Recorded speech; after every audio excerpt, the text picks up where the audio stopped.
We begin in Ukraine, where First Lady Jill Biden made a surprise visit to the country Sunday. She met with Ukraine's First Lady Olena Zelenska, who has been in hiding along with her children since the beginning of the war. The First Lady spoke privately in a school for about an hour. First Lady Biden told reporters her reasons for making the trip to Ukraine.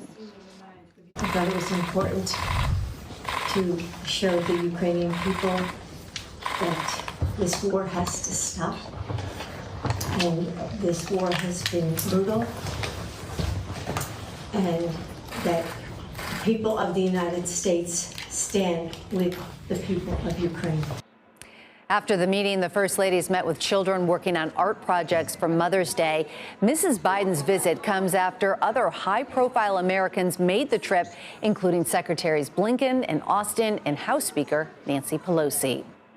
Also on Sunday, President Biden met virtually with his G7 counterparts and Ukrainian President Zelensky to discuss actions they can take against Russia. This includes new U.S. sanctions against Russia's 3 largest TV stations and an agreement with G7 members to phase out Russian oil imports. And U.S. officials have returned to Kyiv. The acting U.S. ambassador to Ukraine and other diplomats returned to the embassy on Sunday for the first time since the war began. This comes after Secretary Blinken announced during his trip to Kyiv last month that diplomats would return to the city shortly. And as many as 60 people are feared dead after a Russian airstrike hit a school in eastern Ukraine that was serving as a bomb shelter. The attack could rank among the deadliest on civilians since the war began. Joining me now from Ukraine is CBS News foreign correspondent Charlie D'Agata. Charlie, it's great to see you. What is the latest on recovery efforts after that Russian airstrike on the school in eastern Ukraine? Hi, Meg. Yes, in terms of recovery, it stopped being a rescue mission long ago. Now, this attack happened yesterday afternoon, just east of here in Luhansk. And the reason it turned into a recovery mission very quickly is because of the level of the destruction there. This was a direct hit on that school where as many as 90 people were taking shelter.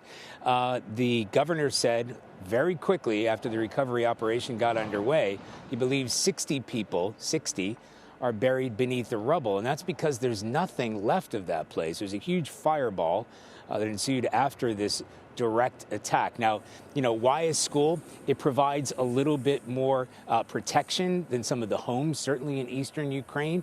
It's togetherness. You hope that there are people that are going to help.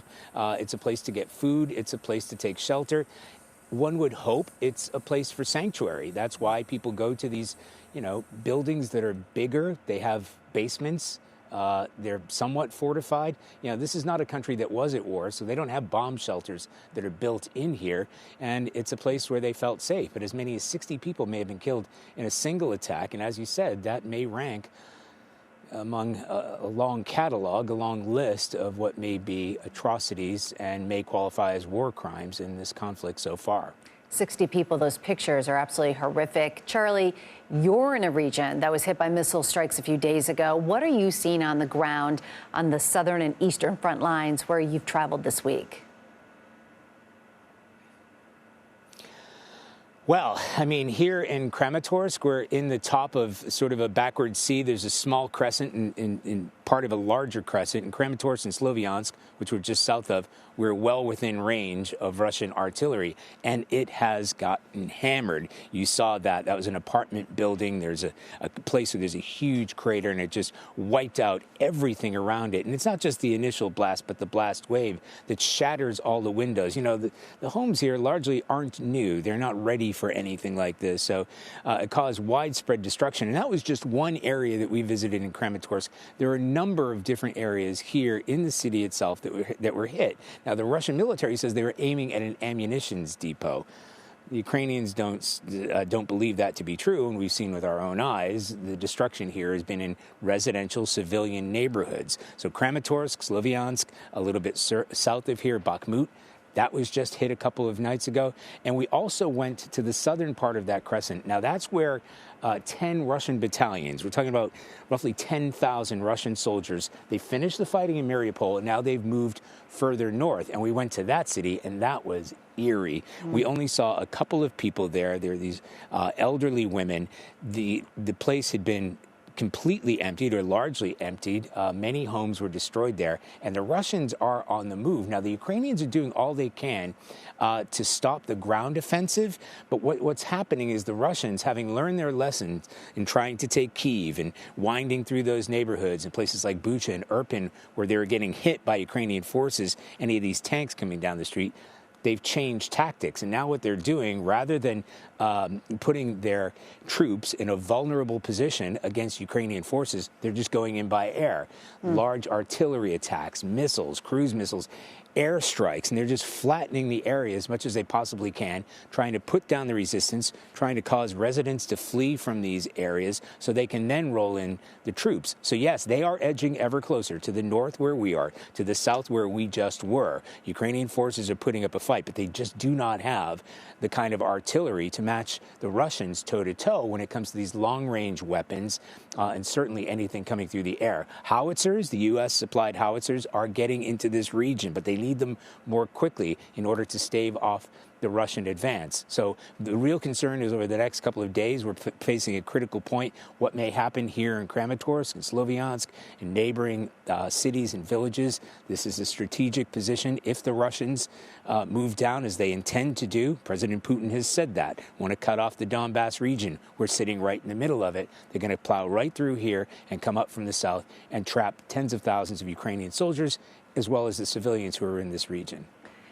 So I'm curious then, Charlie, are Ukrainians that you're talking to, are any of them discussing Victory Day? Did the people you're speaking to fear an escalation in this crisis? Yes, it's a huge concern. It's partly because of the uncertainty, because it's such a massive holiday in Russia, and the Ukrainians are aware of this. This is a huge holiday long before this conflict began.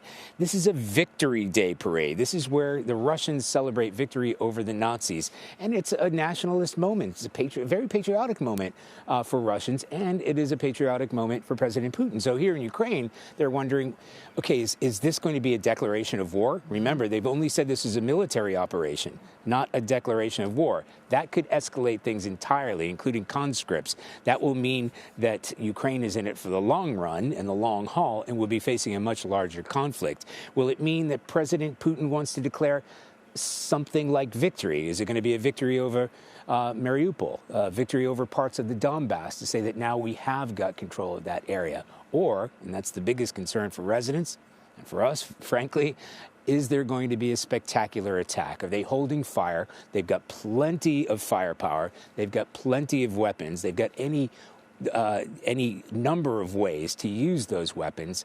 Will tomorrow be a day to make a statement for President Putin to say, we're all in, we're going at it, and we're going to see a huge escalation in the attacks in this Donbass region? We've already seen it in the past couple of days.